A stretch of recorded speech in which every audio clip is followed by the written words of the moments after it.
Welcome to Storm the Field Ottawa Braves presented by Tree City Sports, your source for local sports. We're here inside of Arrowhead Nutrition, got our energy teas, spilled it on myself, and we are ready for the show. We've got a couple of very special guests. Boys, why don't you introduce yourselves? Tell us a little about yourself. What's up? My name's Keegan Ray, and I'm from Tiffin University out in Ohio. It's 20 minutes from Cedar Point. I'm here. I'm excited, and I found out I have 2 years of eligibility in NAIA, and I only have one in NCAA, so that's huge. I get a year back, but I'm here as a grad transfer, and I'm ready to get to work. How y'all doing? My name Kendell Cook. I'm from New Orleans, Louisiana. I'm still a freshman technically. This is my second semester of freshman year. I'm a transfer from JUCO, Community Christian, Louisiana, and I'm just excited to bring some down football up north. It's great. Great to have you guys in Ottawa and especially on the show.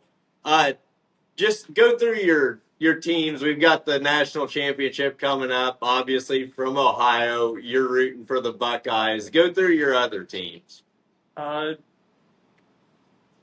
college. Yeah, in NFL, NBA, just whatever teams you're at. NFL, I'm weird. It's weird. I'm a Cardinals fan. I grew up watching Larry Fitzgerald, and I just really liked the way he played the game, and it was just a real good sport. And I've always been a Browns fan too because it's where I lived. It was an hour from Cleveland, so but it's always been heartbreaking being a Browns fan. Same with the Cardinals though. They're not that successful, but those are my two teams. And then Tiffin University was my last college, and they were my school for the last 4 years. I really didn't focus as much on like Ohio State as I am. Like right now, I had some time in the transfer portal. I didn't know where I was going, so I could keep up with their playoff run. And so now it's exciting to watch them and be able to watch them in the national championship. Yeah, absolutely. And, especially being that close to them, Yes. That's got to be great to see as a childhood fan. Mm-hmm. What about you? Me personally, I'm a Saints fan by default, which I don't like at all because the Saints find a way to disappoint me every year. Like, we started off the best team in the league, and then next thing you know, a lineman got hurt, a receiver got hurt, and then the whole team just went downhill. And I've always been a Cam Newton fan, so I was also a Panthers fan by default, and that's self-explanatory. And recently, I've been paying a lot of attention to Tank Dell, so I'm a big Tank Dell fan. And in college, I've been paying attention to a lot of college receivers too. That's who I also base my game around. Basketball, I've always been a Curry fan all my life. I got a full set of Curry everything, shoes. I got Curry designs. I got Curry posters. I got a Curry wallet. I got a Curry everything. So that's something I'm not disappointed at. Yeah, that's pretty much it. Yeah, pretty hard to be disappointed being a Warriors fan. We were cheering against each other for a few years when LeBron was on the Cavs. Yeah. That's good. Hey, now you guys got Dean Wade, though, from K-State. Oh, really? Yeah. Okay. Yeah, I know you guys have had him for several years, and he's been a great role player. Yeah. So The Cavs. I haven't paid much attention to basketball recently, but I know that they're doing really good this year. Their record's outstanding. I'm a Suns fan, so I'm just stuck in a constant state of disappointment. We had our few good years where we made it to the NBA Finals, which, by the way, I like to say this a lot. I called the Suns going to the finals the 2 years before it happened. 2 years before. 2 years. Hang on. Because it was a year and a half before that. We were at a Suns game in Oklahoma City when there was 2 years before because Chris Paul was still playing for Oklahoma City. Mm-hmm. And we're sitting down there. We're not terribly far from the court. We're sitting there, and my cousin and I are talking, and I made the comment, if we had a point guard and a leader like Chris Paul, we may not win an NBA Finals game, or win an NBA Finals, but we would make it to the finals. The next season we got Chris Paul, and then the next season we went to the NBA Finals. So That's big. yeah. That's big. I wish I could have bet money on that, like right in that moment, honestly. That's Yeah. big. Because as soon as that happened, and we went to a game in Milwaukee, the finals game, game 3, the one that Oh my God. set up our disappointment in that. But we were sitting 16 rows up from the court, and I told my guys, I was like, dude, I called this. Like, I called this. Yeah, Ew. that's nice. Yeah, it was a fun time, even though we ended up losing the series. It was one of those once in a lifetime moments. That's awesome. Yeah, that's nice. What is the best stadium you guys ever played in? Ooh, ever played in would probably be Lenore Ryan last year.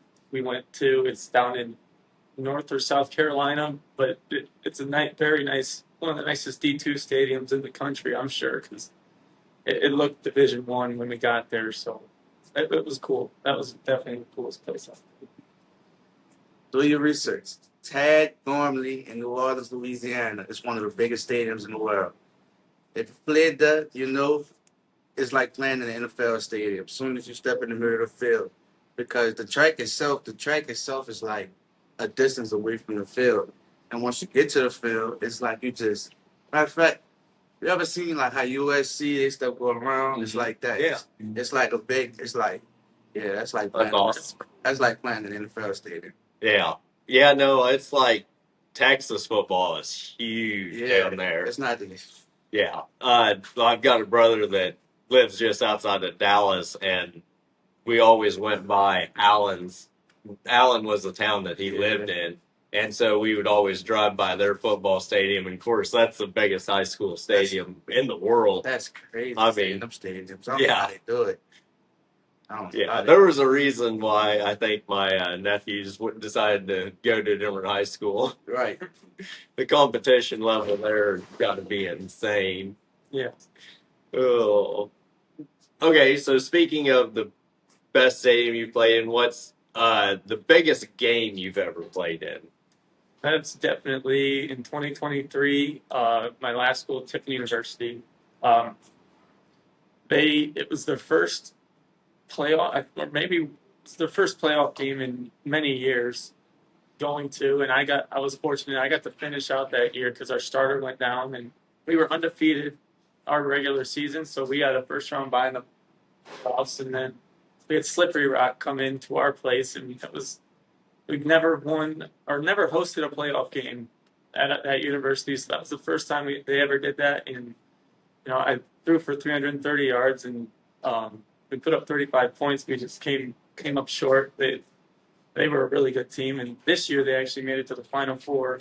So that's definitely the biggest game I've been a part of, was that playoff game. It was one of their biggest in the history of the university, and it was. I'm just very blessed to start that game. Yeah, no, that sounds like a great memory. Oh yeah, yeah. Me personally, I have two. I have our big rivalry game in New Orleans, which was Warren Easton versus Endicott. That's like a big game around the city, if not the biggest rivalry in the city. It's like one of those games. If somebody, say for instance, me was having a regular conversation, if it was brought up, we knew one of us was going to see each other at that game because everyone was going to go to that game. And I also had another game against Baton Rouge Catholic, where we haven't beat Baton Rouge Catholic. I don't know if they ever beat them, but it's been a long time, like hundreds of years. So we go into the game as the underdogs, and we come out the game and we win by 20 plus. So that was kind of a big game, and it was at their home field. So it like we set the tone at their home field for the season. So that's got to be the biggest game I believe. Yeah, no, that's great when you could beat a rival in their home stadium like that. That's fantastic. What was the most crushing loss that you ever had to go through in your playing career? It was either that Slippery Rock game or my high school, my senior year. It was the COVID year. We were 8-0, so we were 6-0. It was a 6-game regular season in Ohio's, and 6-0 made the playoffs. We were the 1 seed and everything, and then we won. We had a bye. We had won the next two, and then playing at home against the eventual state champs Van Wert, and that loss is definitely one of the most heartbreaking. I can remember that still, and just crying on the sideline. And we were fighting to get back into it, and then they scored, and there was a point in the game where we just had our backs crushed, and that I'll never forget that loss or that slippery rock loss. Those are the two most heartbreaking for me. Yeah, no, that's always tough when you fight as hard as you can, and you were that close to getting the win. Yeah. I also have two for this one. One was, as I said, the rivalry game we just talked about. Remember, I said we had just beat Catholic BR for the first time, and the rivalry game was the week after. So going into the rivalry game, we had the ups. We was expected to win the game, and we got to the game. Things changed. A lot of people, their hearts dropped when they come to the game. So we lost that game. That set the tone for the rest of the year.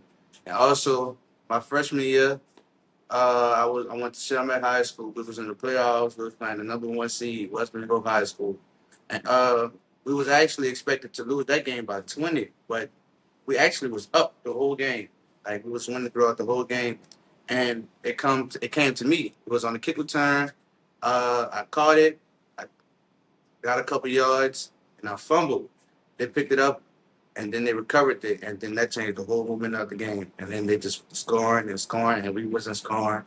And then it just hit me hard because I was a freshman. It's like I just let the whole senior class, everyone down based off that one fumble. And then since then, I never forgot that loss. And I don't think I ever will. Yeah. I don't think I ever will. Yeah, no, that's definitely tough, especially, knowing that you had the ball in your hands, that you could have made a play and it just someone knocked it out and then you just lost the ball. It just happens. I mean, look at Mark Andrews. He had his second fumble of his NFL career last night. I mean, that's an incredible deal. I mean, it can happen to anybody on the field. Yeah, anytime. Now, how do you take a loss like that to build forward and to use it as motivation going into your future? I mean, when I just use it like when I don't feel like working out, that I put that in my head, and then I'm like, do I ever want that to happen again? I don't. So I got to get at least 1% better every single day. That's my mindset. So. And I also agree to what he said. Every time I think down, feel like I'm underworking myself, I think I don't ever want to be that kid again. So I make sure I do what I got to do to make sure I'm not that kid again. Make sure this kid is better than what that kid was. Absolutely. You got to make sure each day is the best that you can be. And you have to take those tough losses with the great wins and use them as motivation to build yourself up even better. Yep. When you look at everything that you've accomplished, what is something that you look back on as just one of your greatest accomplishments on the field? I just think just having that opportunity to come in for the starter who on that team that was already undefeated, and just be able to come in in that team and have them trust me right away and accept me, although I've been with them for 3 years and I've been developing relationships with them. But I think that was one of the most pivotal moments for me. Yeah, absolutely. Me personally, when I first transferred from high school to Warren Easton, I was the new guy. I think my accomplishment came when I was able to fight everything in spring practice, fight every day during camp, and actually being able to earn my spot and a pretty good number. I was number 2 in high school, so I was able to, actually fight to be one of those top guys. So that was a big accomplishment for me. Yeah, absolutely. Being able to battle your way to the top of the depth chart is always a great accomplishment. Yeah, that kind of goes, because at Tiffin, when I got there as a freshman, there was 10 quarterbacks, and I was last of the depth chart. I redshirted, but I sophomore year, I traveled for the first time in the very last game, and I was second string. I started proving myself a little more and more, and that's definitely one of the things I'm glad about that out. just being able to like look back and see what I've overcome to be where I am right now. It is really cool.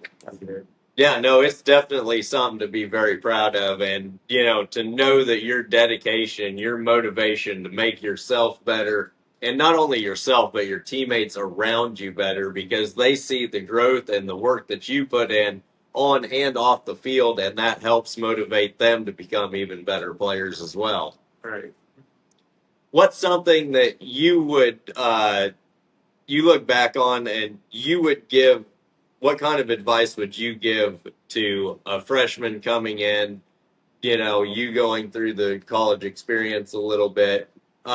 What's something that what advice would you give to the next generation coming in? I'd say with the way college football is now and how they can get a transfer like that, you might have to wait your shot.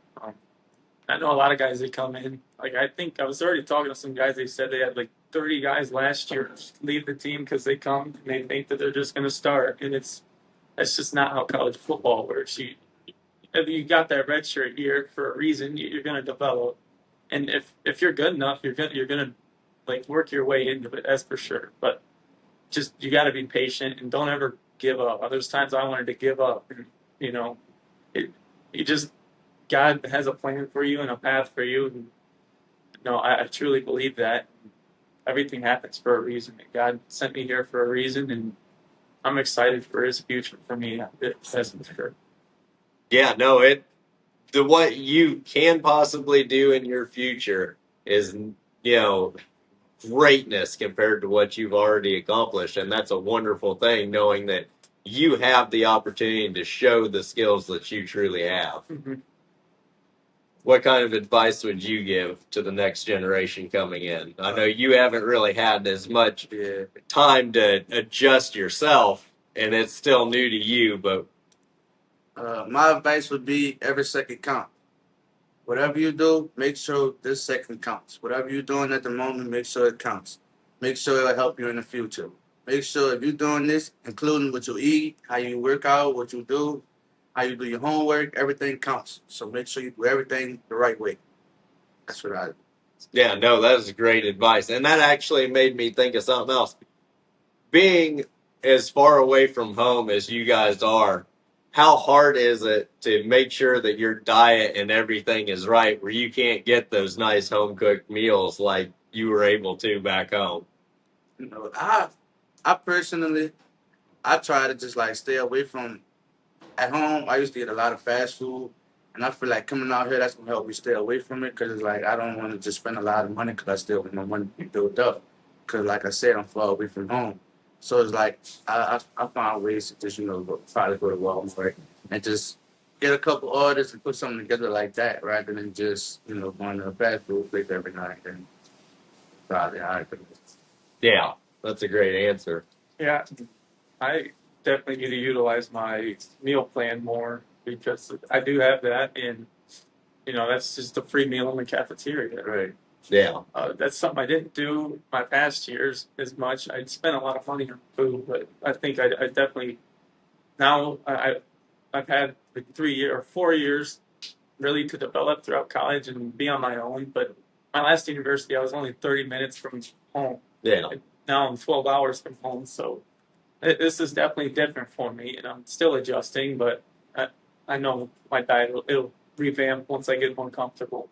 Yeah, absolutely. And once you get into that routine, everything becomes a lot easier. Yeah. Yeah. One thing that is great about Ottawa University is they have a sports nutrition class that every one of the football players that I've had on the show have talked highly about the class itself and the teacher.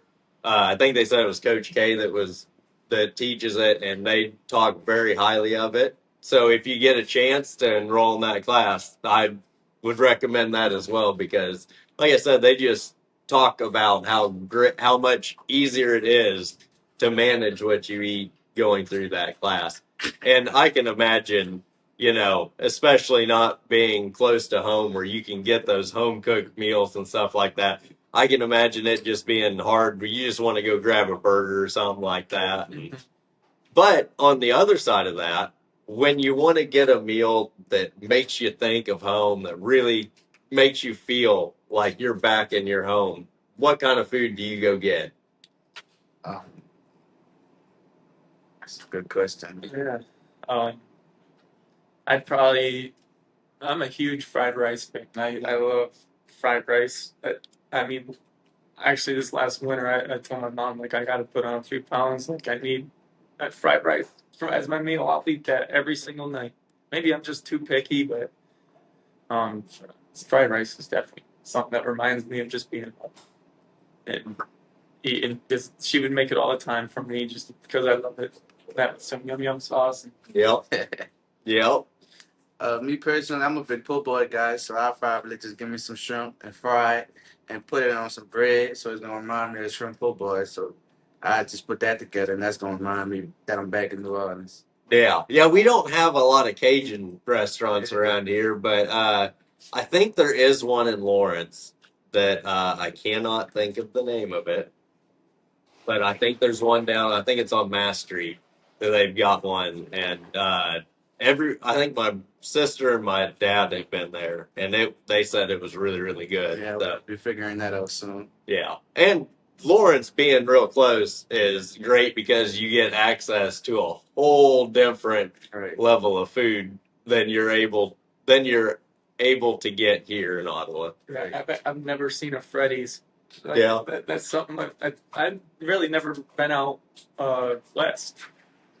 But Yeah. Freddy's was new to me, and that I thought the burger was pretty good. Yeah, the Freddy's is pretty good. I like Freddy's a lot. The shoestring fries Yeah. they were really good. Yeah. Lawrence just got a Whataburger too. Oh, really? So yes, I've never tried that either. Never.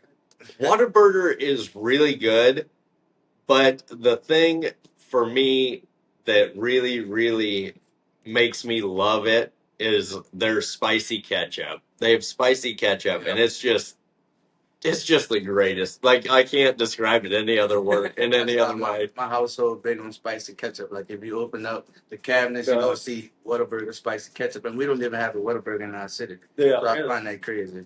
yeah. No, yeah, they sell it at Walmart now. Yeah. So I've got it in the fridge, and I have to stop the kids. Hey, that's a spicy ketchup. You may not want to use that. Oh, uh, when you guys get closer to the season and you guys are adjusting, what's something that you guys look forward to doing with your teammates, kind of just as team building exercise, something to help you guys get closer to each other? I mean, anything, just spending time. We went to Sky Zone. A few of the guys just to Kansas City. It was just a quick little drive. It was a nice little Saturday, but I mean, something like that with more guys too. We went to initially go karting, but it was a 2.5 hour wait. But I mean, there's opportunities all around us just to hang out with these guys, and we got the NCAA game now too. You could even play that. That's a huge opportunity to just bond with teammates too. Yeah, absolutely. There's a lot.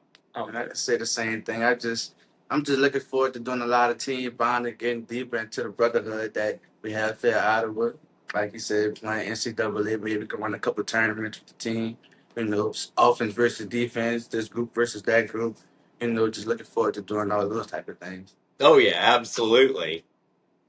When you guys get into your rhythm going through the season, what do you what is your game day routine like? Just what do you do when you get up in the morning? Things like that. What do you eat? What do you do to prepare yourself mentally and physically for the game?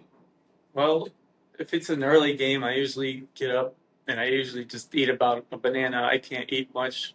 I got butterflies all in my stomach for every single game. That hasn't gone away since I've been a kid. So I mean, the nerves are good, but I I need to start maybe put more fuel in my body for the game. But I would eat a banana or just make sure I'm drinking fluids all day and even days beforehand, like all week. You need to make sure you're hydrated all week, and food is what fuels your body. So I need to make sure it's usually like 4 hours before the game is when you want to get your last meal, and so that's when I'm usually eating like a decent amount of food, but it's not like a whole meal. It's because you don't want to feel like crap going out there. Right? Yeah, you don't want to be sluggish Yeah. and weighed down. Yes, but you need that energy to sustain you throughout the whole game. That's Yeah. for sure. And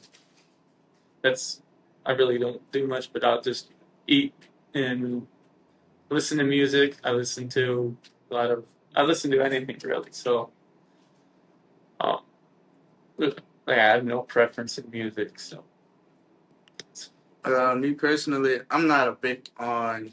I'm the type of guy, like my parents used to try to force me to eat on game days, but I don't know. It's just something that on game days I just can't eat, and I don't know. It's because of excitement. Like out of excitement, I'm just not eating. So it's like I might go give me like a smoothie, drink me a full smoothie, because I know if they show me some food, I'm not gonna eat it. Yeah. It's like my excitement not gonna let you eat it, even though I want to. So I'm not big on breakfast. So I might skip breakfast. Go give me a smoothie. And I'm big on headphones too. So if it's game day, if you see me without headphones, that's rare. Because I'm gonna always, from the time I wake up to after to the time it's game time, you're gonna see me with some headphones on. Because that's how I lock in. I listen to music and it let me know that it's time to play. So I'm gonna have music on the majority of the time. I'm gonna talk to my parents. My parents gonna give me my good luck game day. Uh, you know, that special talk, and then I probably might just. I'm a live guy. I'm gonna go live. I'm gonna let all my family know I'm live. It's game day, family. We here, all that type of stuff. And that's pretty much it. I'm gonna just listen to my music, drink my smoothie, and then let my body know it's game day. We just go from there. Yeah, absolutely. And the mental preparation for any game is just as important as the physical preparation. And, now that you're in town, you'll have to come by and get a nutritional shake before the games and stuff. That'll really help you get right. Yep. Now, what's your go-to hype song? Something that you go to every single time when you want to be hyped up, ready for a game or something? I would say "Family Ties" by Baby Keem. That's my go-to. That song. I've listened to it probably every game last year. And the year before. It's been popular in my life for a while. Yeah. I feel like if I ain't listening to Dreams and Nightmares, it's not game day. Oh yeah. I got every game, no matter if it's a scrimmage, fall scrimmage, anything, I have to listen to it. Because if I'm not, that means I'm not pumped up. I mean, I'm nervous. If you don't hear that music in my system, that means it's nervous. I'm nervous. Yeah, absolutely. Gotta listen to that song. Yeah, no, that's a great one. I'm actually surprised that I didn't hear more MGK out of that, being a Cleveland guy. Oh yeah, you're right. No, I don't listen to much. I haven't listened to him much in years, honestly. Yeah. I went to see him one time in Wichita. Oh, really? Drove down to Wichita to see him. Him and Rick Ross. Mm-hmm. And I can't remember who else was there, but I mean, he was good live and stuff. He's not one of my favorite artists. Yeah. But I love going to see anybody live, so it's hard to beat a good concert. Right. Yeah. I mean, my favorite artist is Linkin Park. Yeah. And they're just now starting to get back on their feet with the new artists because their head one killed himself a few years ago. Yeah, Chester Bennington. I'm a big Linkin Park guy, so I grew up listening to him, and I could probably sing any one of their songs lyric by lyric. Yeah. Yeah, no, I'm actually a big metal guy. Really? So Linkin Park was very instrumental in my foundation for that too. Mm-hmm. So they've inspired me a lot as a musician myself and stuff like that. Me so too. Even if it never, pans out to anything that no one will ever hear my stuff, it's there, and it's, because of bands like Linkin Park and Asking Alexandria and stuff like that. Me too. I've gotten into making music too, and I've recreated a bunch of their songs. They're just covers, my own cover, and I just listen to it for myself. Yeah. But I figured out how to make my own song, or I had a player teach me, and I've just ran away with it. It's been fun. It's a cool little hobby. Oh yeah, absolutely. And the great thing about music is it's just a great way to escape and just really deal with any emotion that you could be possibly going through, whether it be happiness, sadness, everything. There's a song to help you through it all. Uh, when you guys go through your training schedule, what do your weight training and physical training look like typically? I'm usually in the off season. That's when you're trying to build all your strength. So that's when you're doing that's when I'll personally be benching. Because during the season, as a quarterback, you really try to stay away from benching and doing too much stress on your shoulders. But so during the off season, that's when I'm trying to take advantage of the time to get bigger and faster, stronger, and focus all of the workouts towards that. And then once season comes, I try to focus more towards my position based workouts and do quarterback focused arm care or even you need your legs, hips, anything, but core, a lot of that stuff. Yeah, you got to make sure that your body's in the best shape it can be, and then when you get into the season, you don't want to risk tearing something that could be detrimental to your season. Exactly. Me personally, I'm not a big lip guy. That's why I'm not so stocky. I'm big on working on my craft because I like working on my feet. I like having quick feet. So I lift with the team, but on my own personal workouts, I go to the field. I set some cones up. I'm working on how quick I can get in and out of my break, how quick I can get in and out this release. All those type of things. How quick I can get into this route. All those type of things. Working on my hands, catching 100 footballs a day. All those type of things. That's all I really do. I ain't too big on lifting weights. Yeah, absolutely. And as a receiver, you want to keep your speed and your footwork always at peak performance. And a lot of former players and stuff, like you listen to Jerry Rice and some of the greatest receivers to ever play the game, they take ballet classes and stuff like that just for their footwork. I've done it before, a long time ago. You did? Yeah. Long time ago.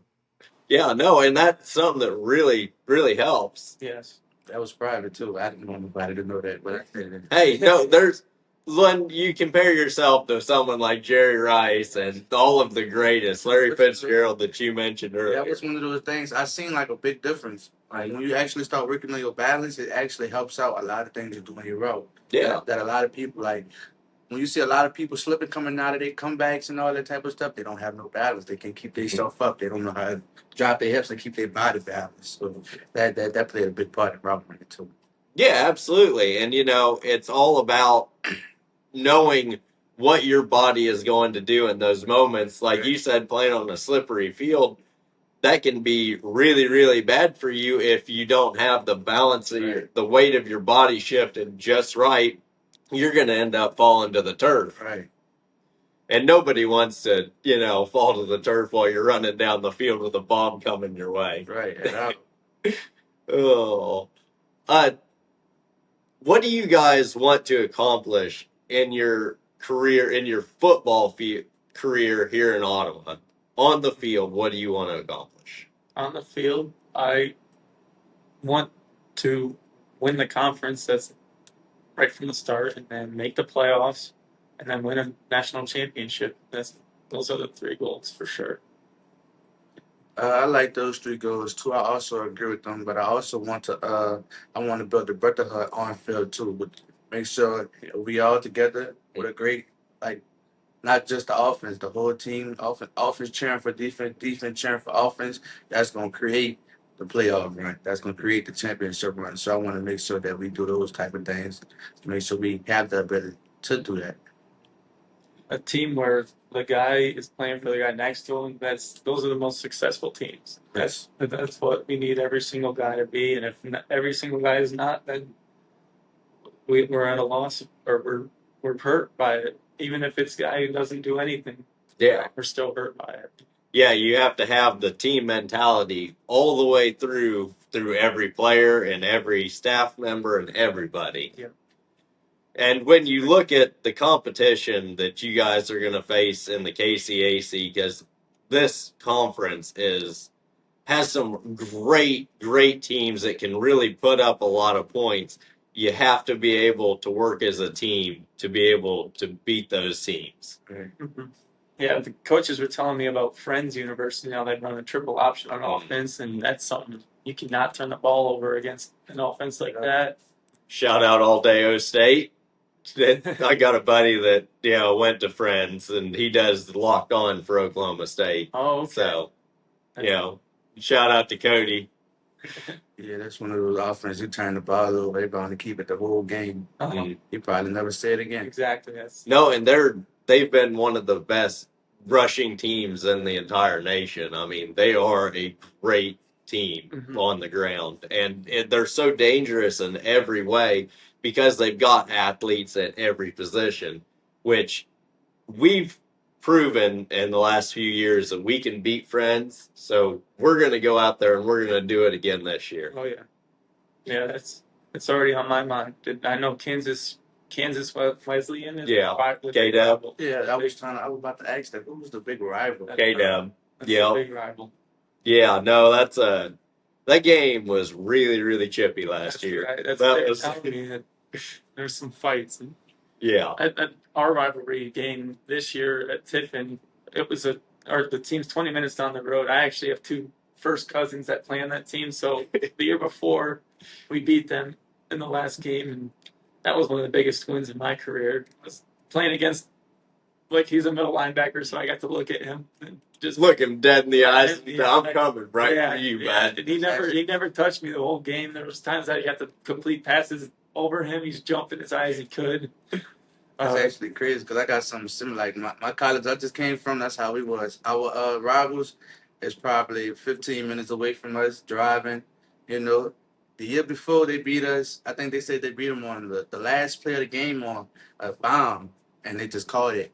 And then we come back and we beat them 32-19. So it's like it just felt good actually being able to come back and win for your team in a big rivalry game, especially knowing they that close. Yes. So that felt good. Yeah, absolutely. Those rivalry games are always special, no matter which way it goes. But when you get the win, man, that's a great feeling. I mean, this year was the first year they had a trophy for it, so afterwards it looked like it was Ohio State, Michigan this year. So it was a brawl. Like we were chasing them to their locker room. It was crazy stuff. Yeah, that's rivalry for you. Yeah. Oh yeah. Yeah, absolutely.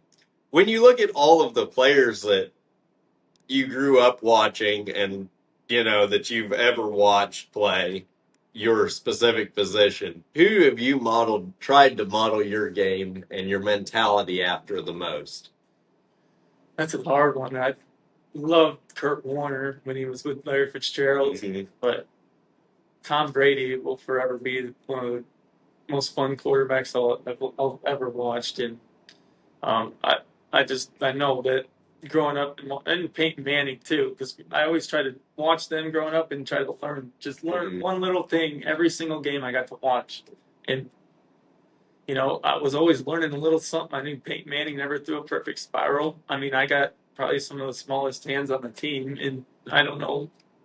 I won't always throw a perfect spiral, but I'll throw more than Peyton Manning would. But shots fired. But he's way more accurate than me. But I still consider myself an accurate quarterback. But no, it's just stuff like that. Yeah, well, and Peyton Manning, I'm glad you brought that up because when you listen to him analyze games, like the Monday night games that him and Eli did, that's the only way to watch Monday Night Football. His analysis of everything and his attention to detail in the smallest things is just incredible. It's like Tony Romo. I always said, if Tony Romo could apply the knowledge that he applies in the booth to his playing career, maybe he would have won a Super Bowl.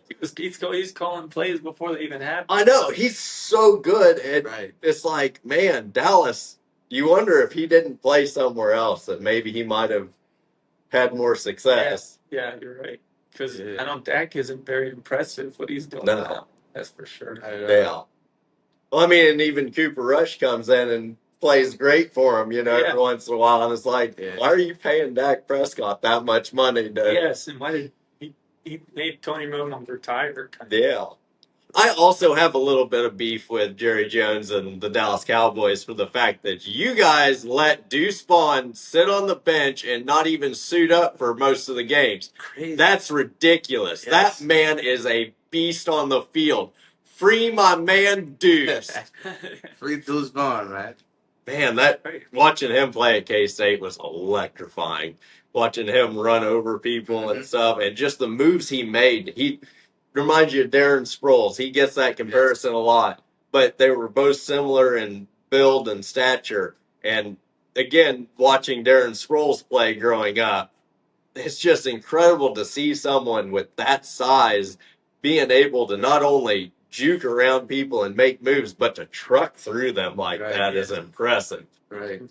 And that actually builds on my answer to the question because majority of my time playing football, I played running back, and my game was based around Darren Sproles at first. So a lot of stuff I did from seeing Darren Sproles do it. Watching LaShawn McCoy, he had, got up. Yeah. I got it from them too.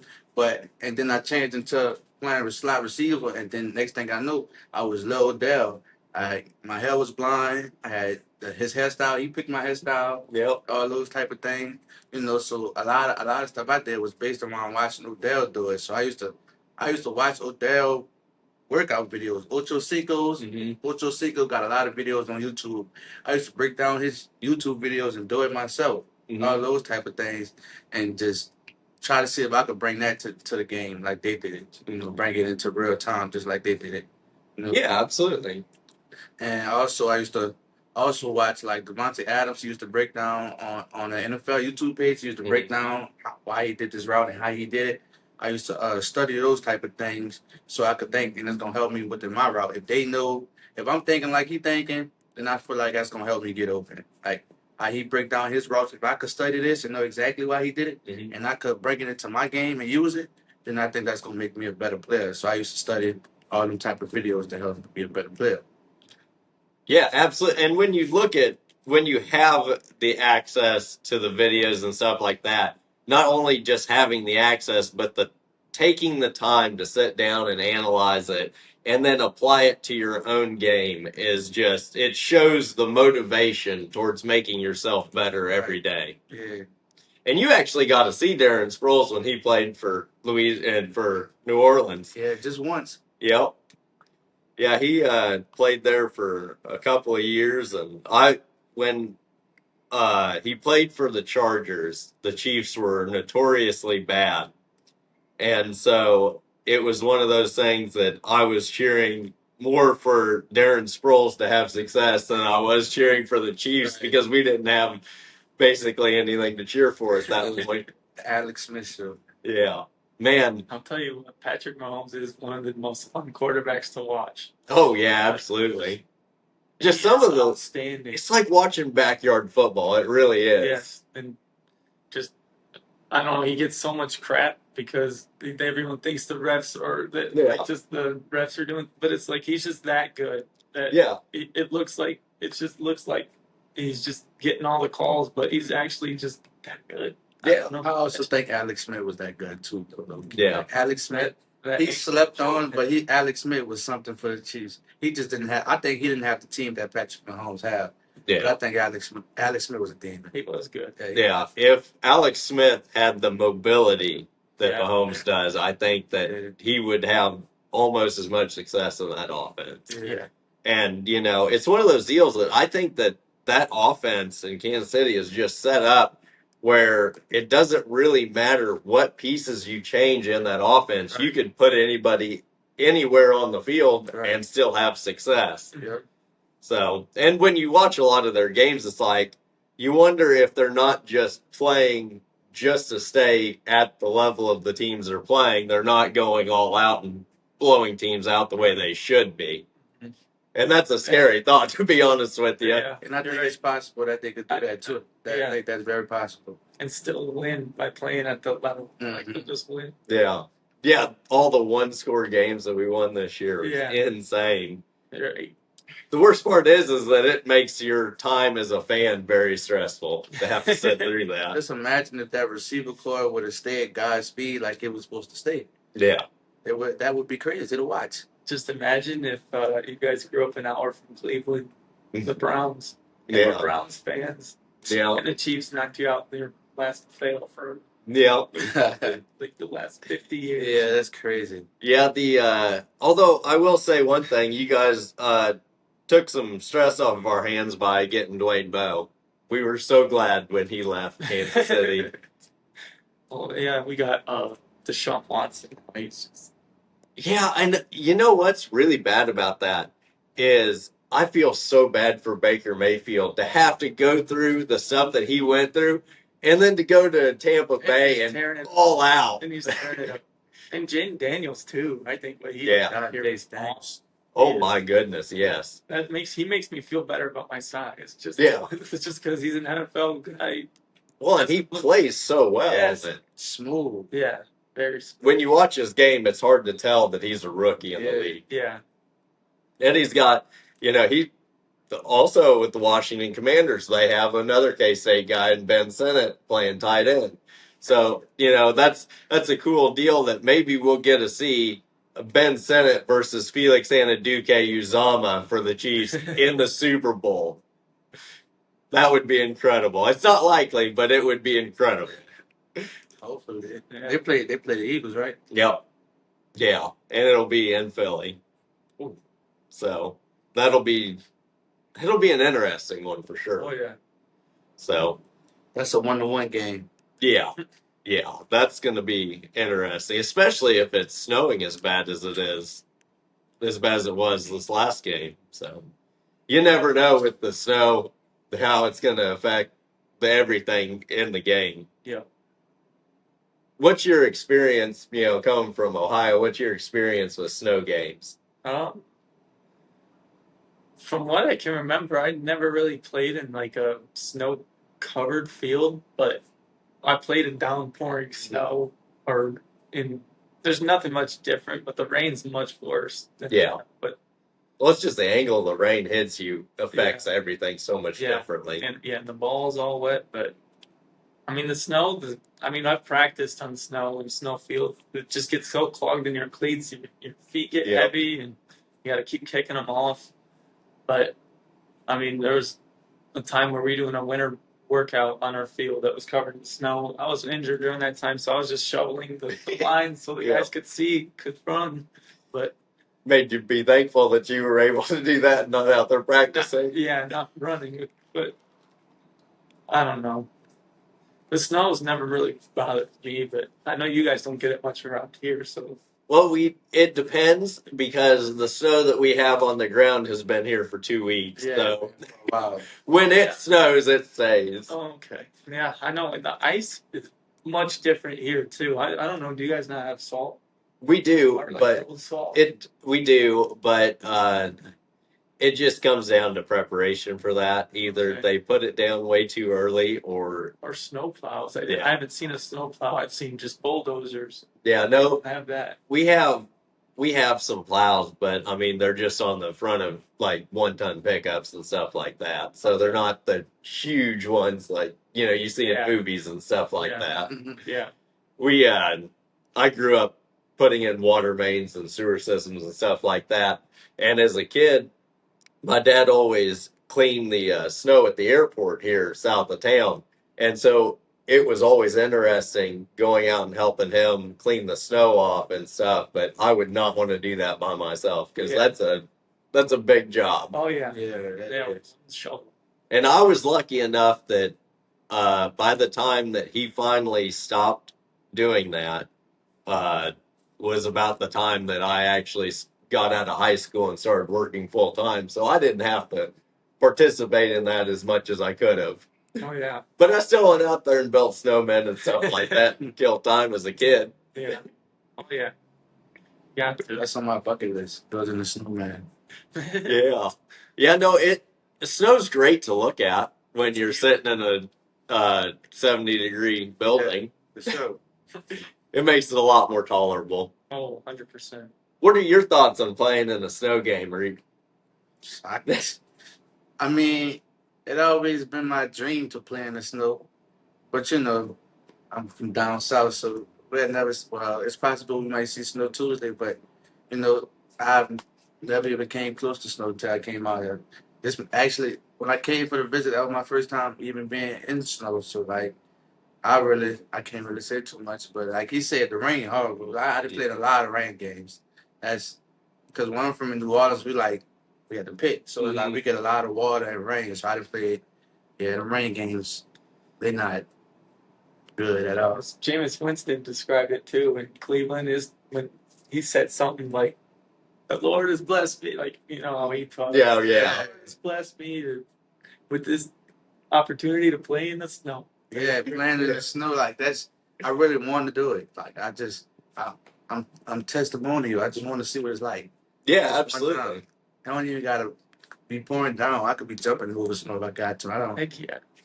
Yeah, absolutely. I remember one game last year that it was pouring down rain so hard that at halftime I had to leave, drive all the way back to this side of town to my house to get a different jacket on that was dry and then drive back, at halftime. And I showed up right as halftime was ending. It was brutal. I mean, I was completely soaked.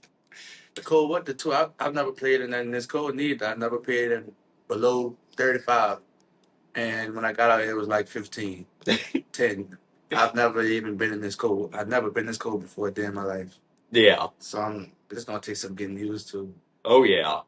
Well, the worst part is like we were talking about earlier, if when it gets warm and you get 1 or 2 good days of warm, it takes about 2 hours to adjust to it. Right. When it gets cold, it takes several days to fully adjust to it. Yeah.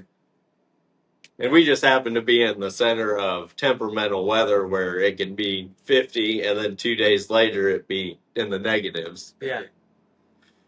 Oh, it could always be worse, no matter what. That's true. Yeah. Oh. What kind of things do you guys do when you're unwinding from a big game to help you, come down out of the mood of just the adrenaline and everything rushing through you? What I like to do is get food with my family, and that really takes it all out of me. I talk to them about the game. They tell me their opinion, and um, that's really all I really need to do to decompress from the game. And I get all my emotions out at that point. Where if I'm not happy or if I am happy, I can get it out at that time. To my family, they'll listen and they'll give me their opinion, and that helps me with just reflecting on the game and how I did, if it was good or bad. But just weird talking. And I'm kind of that same way. When I was when we used to go like to Warriors, Texas and everything, when my family couldn't catch the game, I would probably just give them a call and we would just have a long phone call the whole bus ride back and we'd talk about what happened during the game, what could have been better, what I could have did better, all those type of things. And then on days where like they're there, we'll probably just meet up somewhere, wait till we get back to the house and we'll talk about it as a family all together. Just to, same thing, just to see what could have been better, how I could have been better, those type of things. Yeah, absolutely. And, having the support of your families where you can talk through everything with them is incredibly important. When you look back through your career and stuff, who is who do you consider to be your biggest supporters that help you through everything no matter what? Obviously, your parents are a huge part of that, but who's your biggest inspiration? Uh, I mean, my dad is definitely the person I try to emulate, and um, my parents are definitely my biggest people in my life. But my grandparents, the ones, or at least they're both very supportive. But my grandparents on my dad's side, they have 15 or 16 grandchildren, and they still make it to every one of my events. And I know coming out here was hard for them to hear, but they never said a thing about it. They were nothing but happy for me for this opportunity. All my family was. I got aunts and uncles that showed nothing but support, and just having family that you can rely on. And I mean, grandparents that come to every single game, and they have all these other grandchildren to worry about too, and it just means a lot to me. That's for sure. Just to have that much support. Yeah, absolutely. It's very critical, to your adjustment from being that far away from home. Yeah. Yeah. Me personally, mine's the same way. My family is big on support. On both my mama and my daddy's side, they're big on support. They're gonna make sure they congratulate me. Make sure they talk about where I'm going, how is it, all those type of things. Like right now, my family missing me. But, I'm a big grandchild, big grandchild in the family. I have an example. Like, we played a game in Texas and the stands was empty. Like nobody was in the stands. It's a JUCO game, so nobody in the stands except my grandma. My grandma was the only one in the stands. And I got a family where you gonna hear their mouth. So like if I scold, she gonna let it be known that she there. So I got one of those families like they gonna make sure they support me on both my father and my mother's side. Like everyone, they make sure they know they behind me no matter what. No matter where I'm at, who I play for, what I'm doing, they gonna make sure they behind me. So my family is a big part of my support system.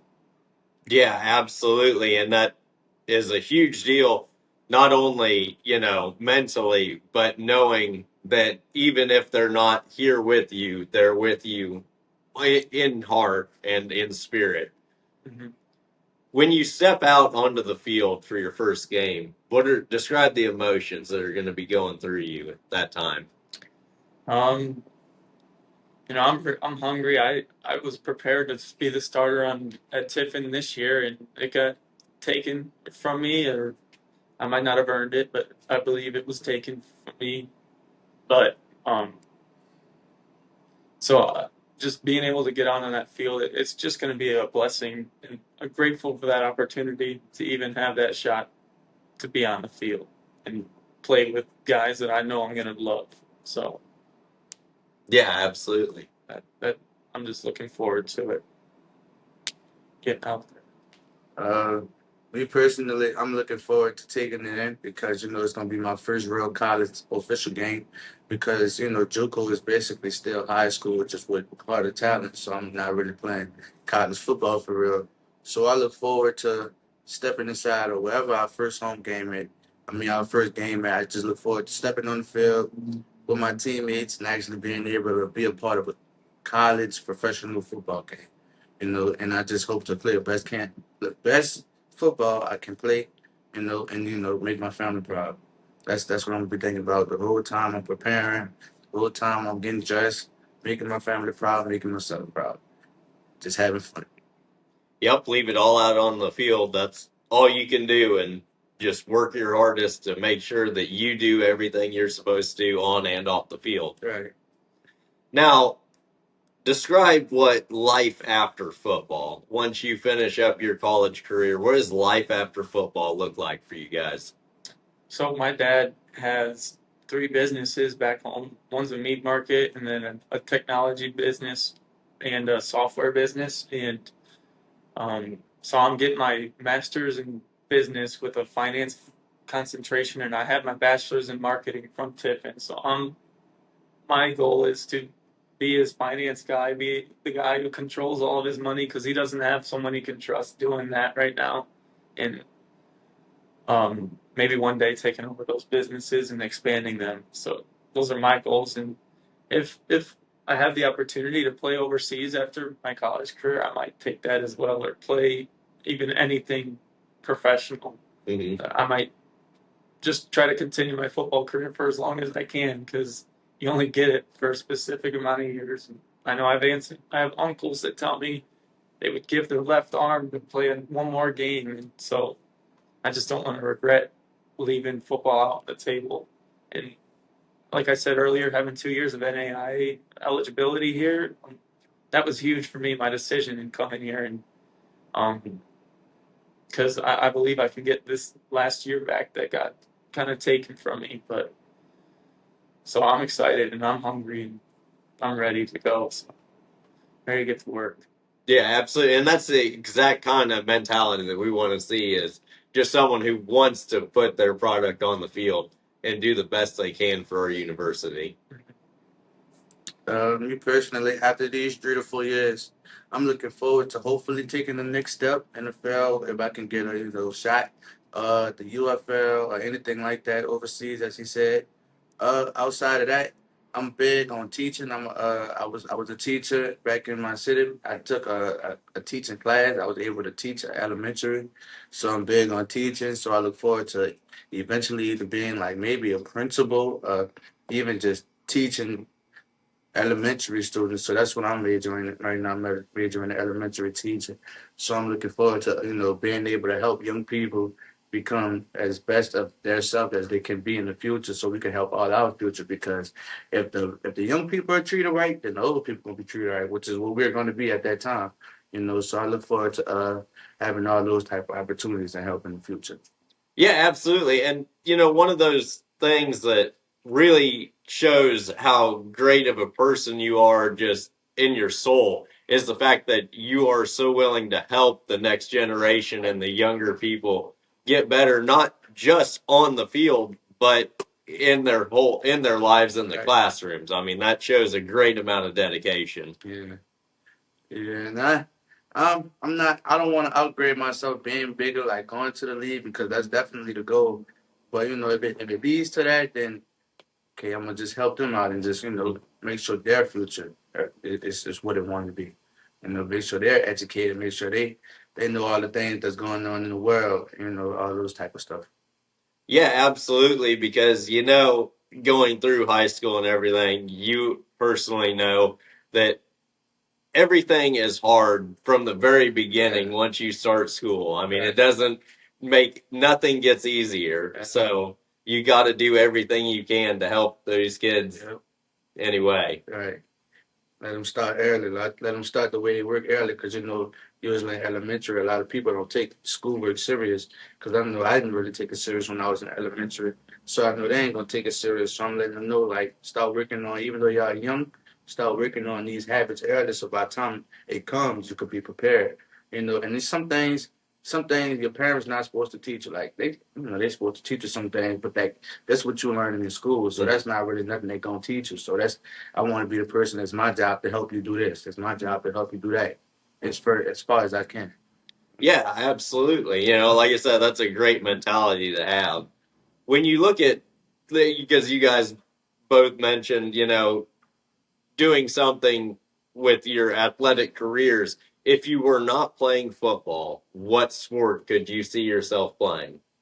Uh, I've always loved baseball too, and I know Ottawa is a big baseball school. They told me that on my visit because we were in the training room and they're like, "Yeah, you'll have everything in here for your arm because we got probably 50 pitchers Yeah. in this campus." And, like that's crazy because there's 3 full baseball teams or something. But I would definitely give it another shot at baseball. That's a chill sport, and I don't know. I loved it. Yeah. I don't know, just something about eating sunflower seeds and chewing gum and being able to do that. And I don't know, there's just something about that made that game different. Yeah. Being able to do that during the game. Me personally, I say basketball because I played basketball all my life, just like I played football. I just so happen to be one of the guys that chose football and not basketball. But like since I was a youngin', I've been playing basketball. I didn't play a lot of AAU tournaments. I didn't play it in high school games. I am actually a basketball player other than a football player. I just I just got way more love for football than I have basketball. So, I just chose to go the football way. And I was one of those guys that was like, man, I'm 5'7", I'm 5'8", so I got a better chance of making it to the league in football than I do in basketball. So I'm gonna try football. So I probably do that. Track, because a lot of people try to make me run track because of my speed. I don't like track at all. But it'd probably be another sport I probably take care of that. Don't like running if you have to. Yeah, I don't like it. I don't. Other than running down the field to catch your pass. Yes, Oh. that's the only thing I like to run for. Yeah. Yeah, no, I could definitely see that. And when you're on the football field, the burst of speed is a lot shorter than if you're running a 400 So meter. I'm a lot faster on the field than I am in the track by a dozen. Yep, exactly.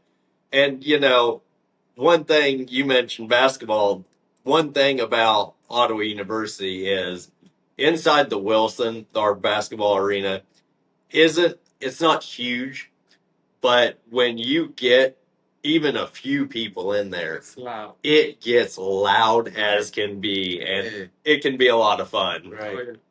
I gotta catch me a basketball game. I ain't caught none yet. Yeah. Yeah, no, we try to go to all the home ones, and I need to make it too. yeah.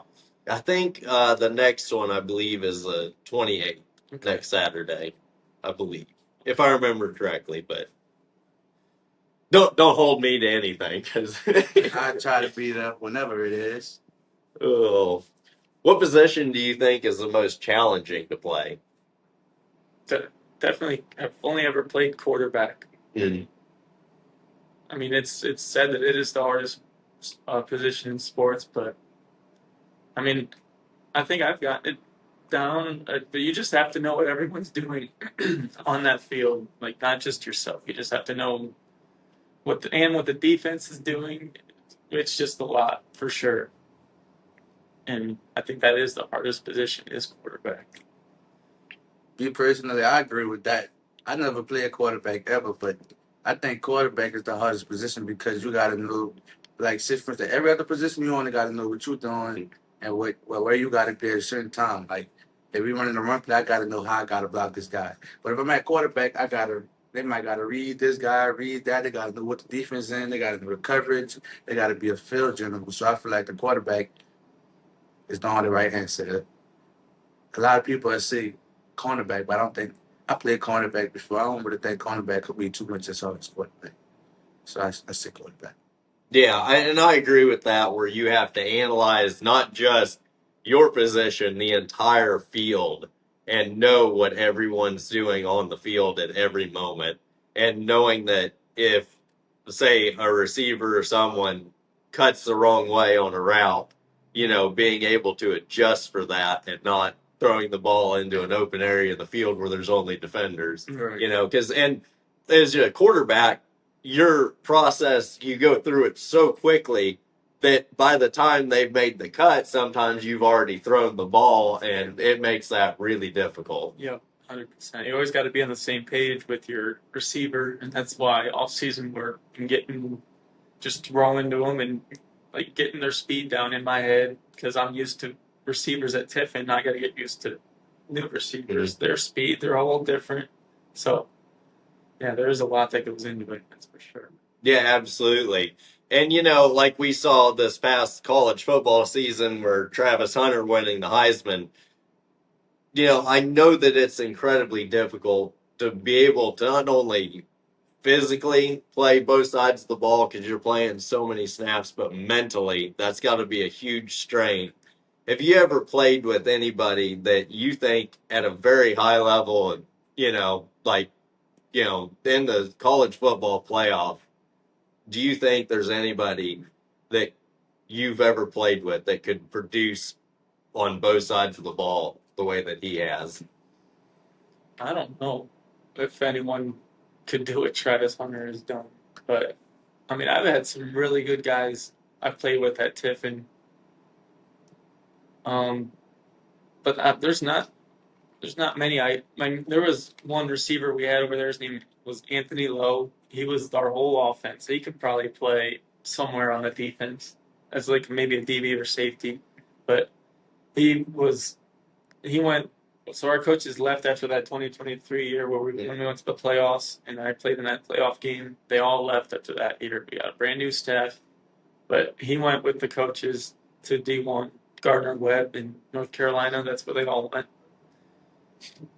He is a guy who could definitely I could see be playing both ways. Or there's a guy in my grade. His name was DJ Harris, and he was a nickel defense, like a DB. He played corner, nickel, safety. He was all over the defense, but I think he could play on offense too. Like I've played with some really good athletes that could 100% play both ways. They're that good, and they put in enough work that their bodies would probably let them do it. But we have athletes. We just had better athletes that could just play on both sides or play their specific position. So I know we'll do that if they need it on a team. They need a team that needs a guy that to play both ways. Yeah, and like I said, that's just a hard deal for anyone to be able to do, not only physically, but mentally to be able to change speeds from being like a receiver or running back to being a defensive back or a linebacker or something like that. Mm-hmm. In high school, well, I ain't gonna say high school, but my best buddy, like my closest friend, he was my high school quarterback. His junior year, he got benched because he got hurt. So he got benched and he came back and he switched to DB. And he actually did like a pretty good job. Like I think out the whole season, he probably played about 6 games. He only had about 3 passes caught on him. So he actually showed that he can play both sides. He did great at quarterback. He did great at cornerback. He came back his senior year. He played great at quarterback again. And actually in college right now, he's playing receiver. So he's showing that it's possible that he can be all over the field. So he's like a great athlete. So I think he proved that he can play both ways.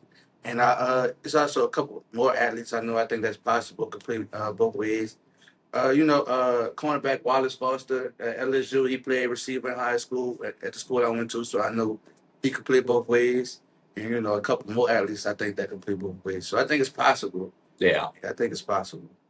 Yeah, it's just been such a long time since we've seen someone do that at the D1 level. I mean, that's an impressive feat. Mm-hmm. And when you look at it, he didn't have the best numbers, on either side of the ball, but he was productive on both sides of the ball, and that's what secured the Heisman for him. And personally, I feel like if Ashton Genty had played in a Big 12 offense, that would have been his award all day long, personally. Yeah. But I mean, it's just a difference of where you play and, what you produce at different levels.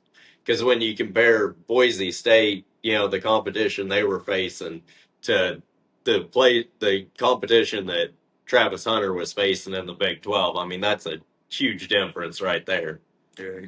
And then, we have to mention the fact that DJ Giddens put him on his backside very easily in their game.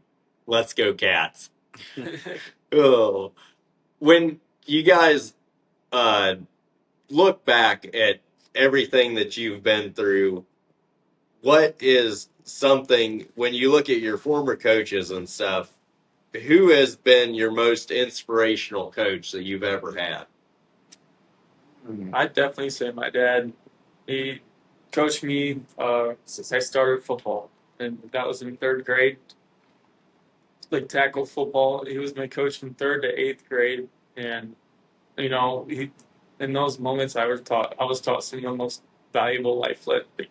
I do remember getting screamed, like he would yell at me like he wasn't any other player because I was a quarterback and I was this kid, and like I had to be because he picked me to be the quarterback. If I wasn't performing, it made him look bad. So I knew all this, so I was always trying to make him proud, and that's been my goal throughout my life, was to make him proud.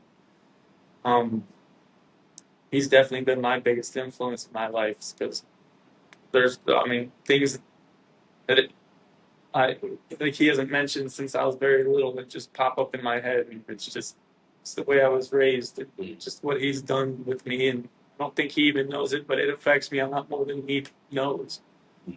And it's definitely developed me into who I am today, and I can't be more thankful, truly, for the hard coaching that I went through at that point in my life, and I think that's why I can withstand some coaching. I got the mental toughness that I do now because of the way that he coached me.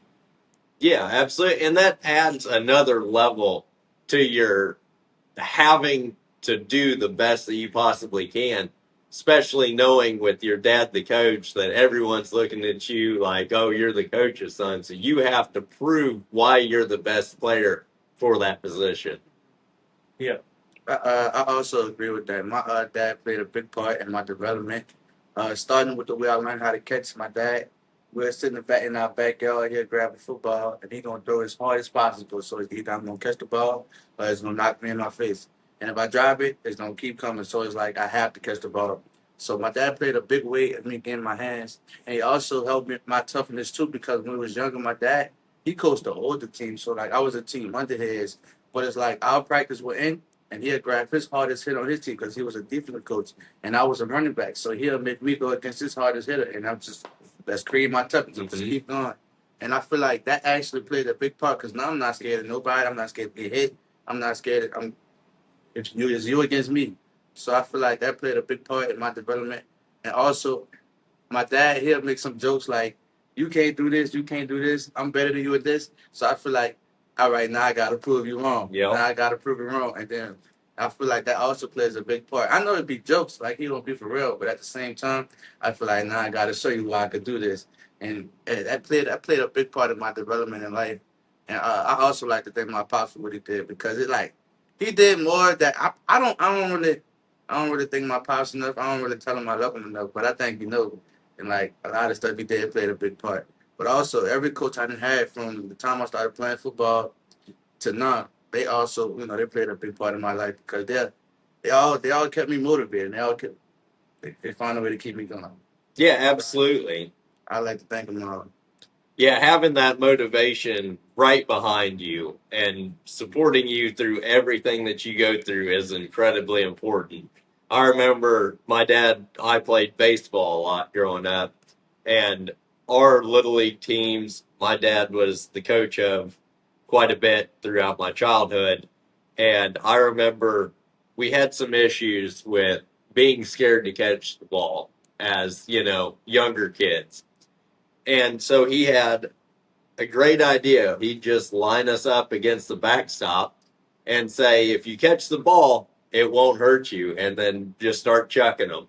And it was effective because you learned really quickly to catch the ball. You catch it, or is it Yeah, pitcher? exactly. And it's one of those things that looking back, you're kind of like, oh, that seems kind of wrong. But when you look back on it, you're like, that actually was incredible in your development and stuff. And just the things that we were able to experience in terms of coaching and stuff like that makes you really thankful because it really helped you become a better player on and off the field, no matter what.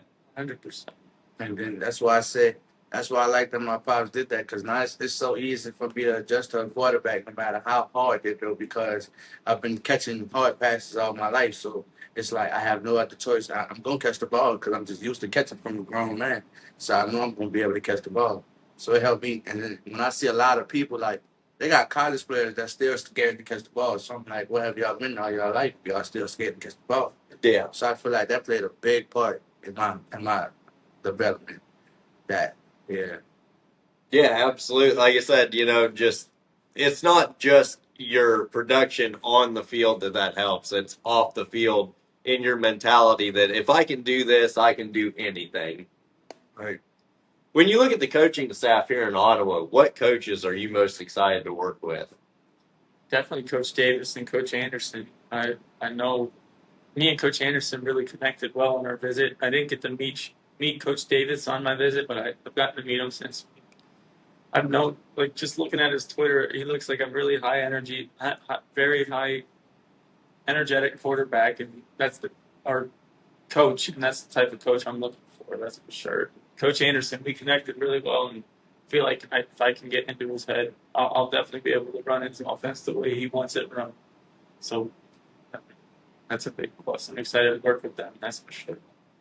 Yeah. Coach Davis has a lot of energy, and it's a lot of fun to be around him, especially on the sidelines. He gets animated, and it's one of those things that you can tell how much passion he puts into his craft because of how passionate he is on the sidelines. So my nickname at my last school was Psycho Keegs, and it was because of Intensity. my passion for the game and how I was just on the sideline this year because screaming, trying to lead the team. No one was leading the team. I was trying to lead the team, but I was just screaming from the sideline, a bunch of just nonsense stuff.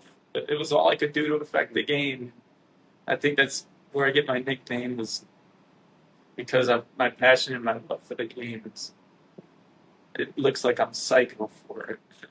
Hey, no, that's passion, Yeah, and that's hard. That's what I describe it as, unless I'm actually psychotic, but I Yeah. don't think I am. I also agree with that. I can't wait to work with Coach Davis at practice. And I heard he's going over to the defense, so it's gonna be like it's gonna be nice competing against your head coach. Because in high school, my head coach was a linebacker coach, and as a slot receiver, Yeah. a linebacker have to see me a lot. So I know it's gonna be nice talking trash to Coach Davis a lot, and and my dog Coach Ellis, because Coach Ellis that's how I found out about Ottawa in the first place, because he was the first guy to text me, and since then he got my number to help me complete a lot of stuff. So I know it's gonna be some good times now, like receiver, meetings, I receiver drills. I'm just looking forward to putting everything together with Coach Ellis. Yeah, and this whole coaching staff, top to bottom, is absolutely incredible in that they're not just great coaches, but they're great people off the field as well. And you can tell talking to them, just in a normal conversation, the love and passion they have for this game. Yes, you're right. When you look at the things that you have available to you, what facilities are you most looking forward to utilizing? Definitely that weight room. It's beautiful. It's insane. Nicest weight rooms I've ever seen. Yeah, the weight room for sure. The weight room, I'm one of those guys. I like how they got the view of the field. So Yeah. I'm gonna love being able to work out, listen to music, and look at the field at the same time. We got one goal to win on that field, so we working hard, pushing ourselves while we're looking at that field. That's gonna be amazing. Personally, I'm coming from my last university. We played on a high school field. We didn't have our own stadium, so honestly, just having my own stadium's a plus. Just having our own stadium, it's just something I haven't had since high school. High school, we had our own stadium, Yeah. and then college, I actually played high school games in that stadium because it was only half an hour. The high school was in our division, Yeah. or our conference, so we were playing them every year, and I got to play in that stadium. It's nice to just finally get away from that stadium because it's not. Yeah. It's not the same. Yeah. It's not- just a completely different ball game being in your home stadium. Yeah, I know. And I'm excited to actually play in my home stadium. I'm looking forward to it. Yeah. Yeah, absolutely. When you look at not only your impact on the field, but what are some things that you want to accomplish off the field for the community? Well, I've already done a Meals on Wheels with one of the guys because Thursday I might have been one of the only guys available to help him driving around. So that was really cool. Just kind of drive around and see Ottawa a little bit, talk to some people who can't afford their meals, and I think that was huge for me just to realize how lucky I am again, just to see it. I think that's something I want to start doing every week, and I think it might be us too doing that every week. So that's a really cool opportunity. I love giving back to the community. We did stuff with the fire department at Tiffin as a football team during the summer. So I'm curious to see what we do as a team for the community, and because that is something I'm looking forward to, is helping out with the community in any way that I can. Yeah, no, your impact off the field is just as important to the community as it is on the field because they'll always cheer for you on the field. It's what you do off the field that reflects how everyone feels about you. And that's one thing that is wonderful about Ottawa is the support we get from the alumni, all the support they give to the players and all of the student athletes is absolutely incredible that they will do anything and everything to help out our fellow student athletes. Yeah. That's how I feel too. I look forward to being one of those guys. Like I'm walking around and like someone just be like, "What's up, Kendell? Like, how you feel about the game?" Like, those type of things. I'm looking forward to being like somebody in the community that everyone feel like they can talk to. Like, just ask questions to. That's gonna make me feel welcome in the community, and that's gonna make me feel like I've done my job. Yeah. Yeah, no, like I said, the impact off the field is just as important as it is on the field. When you consider everything that went into your decision to join Ottawa University, what was it that really, made your decision the easiest thing, for you to make? I think it was the 2 years of eligibility I got. That was my biggest factor because I was neck and neck with another Division II school in West Virginia, and I think I would have only had 1 year there, but had 2 years is huge for me because I get this last year back that hurt me so much just to watch and have it taken from me. Just to get it back, it means the world to me, and I'll do nothing but take control, take this opportunity and run with it. That's what my goal is, and do the most I can with it. Yeah, absolutely. Having that extra opportunity to redeem yourself from the previous year, that's got to just be refreshing and absolutely wonderful in your eyes. Yes, 100%. I think just the opportunity they're giving me and to be on this team with these guys and the opportunity to create relationships with all these guys, I think I'm just really blessed to have this opportunity and grateful to be here. That's for sure. Yeah. What played a big part with me was coaching, and I noticed that a lot of coaches they stick together. I like how they was moving. I like how they talked. I like how they had everything organized. I like the locker room. I like pretty much a lot of things that I seen, and that made me know that okay, this could possibly be my home. The coaches basically welcome you in as a son, basically. So that played a big part in it. Yeah, and it's a place where you can feel like home no matter how far away your home really is. Yes. Everyone has been welcoming, that's for sure. Anyone I talk to in the financial office or the admission office, they've all been like, if you need someone to talk to, Right. you know how far you are. Mm-hmm. Like, you know where our office is, and that means a lot coming from people I've never talked to before in my life. Yeah. But it's cool to have those kind of people just being there for you, and they know that you need someone. There was a point like you got here, you did like the coaches weren't here yet, but I didn't know anyone, so I'm just running around the campus trying to find out Something to go. Yeah, and they were very helpful with that. I like that. Yeah, no, and that's like I said, that's one thing that is wonderful about not only the university, but the community around us, Right. is that everyone has the same goals and the same mindset that we want to make, your transition to Ottawa as easy as it can possibly be, and you feel as welcome as you can.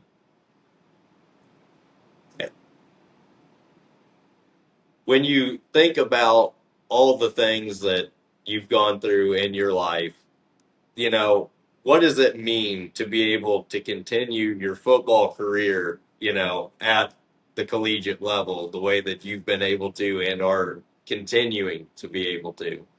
It's definitely a blessing because there's people out there who want to be in my shoes right now. That's for sure. And I always need to remember that because there's times where I feel like I don't have everything, but it's like you have more than what a lot of people in this world don't have. And what they wish they would have is this opportunity. And so I just need to take it, run with it, and because there's people out there that would love to be in my shoes. And, um, I have work to be in this spot that I am, but I just know that I'm always going to be grateful because there's always people out there that are struggling way worse than I am. Mm-hmm.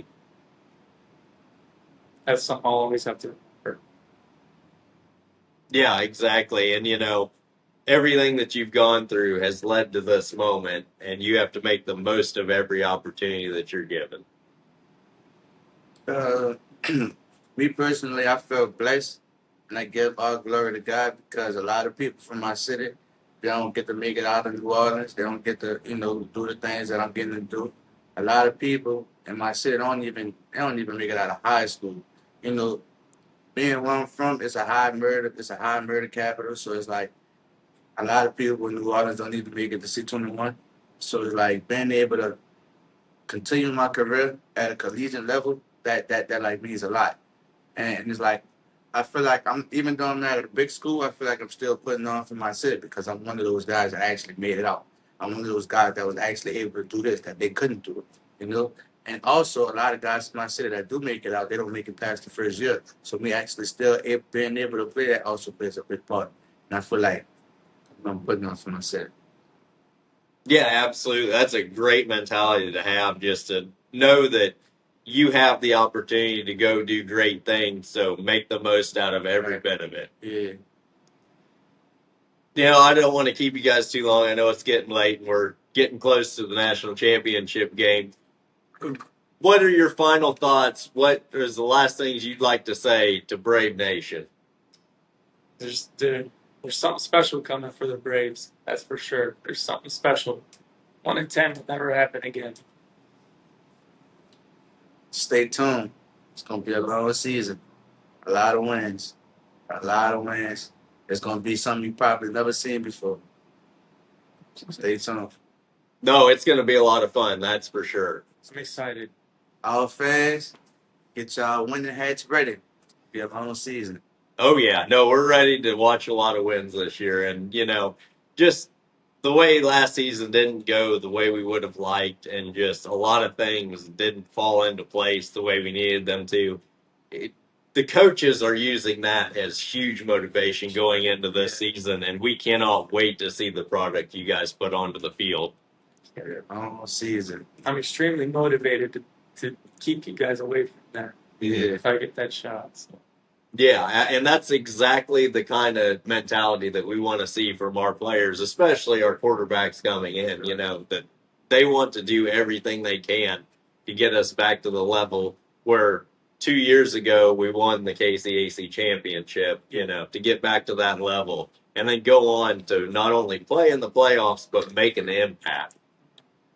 So it's a great thing. Thank you guys so much for joining the show. I really appreciate it. Thanks Thank you for having us. Yeah, absolutely. Anytime. And, you know, we'll be there on the sidelines with you throughout the season, supporting you. You guys ever need anything, hit me up. We're always here for you. Yes, sir. Thank you.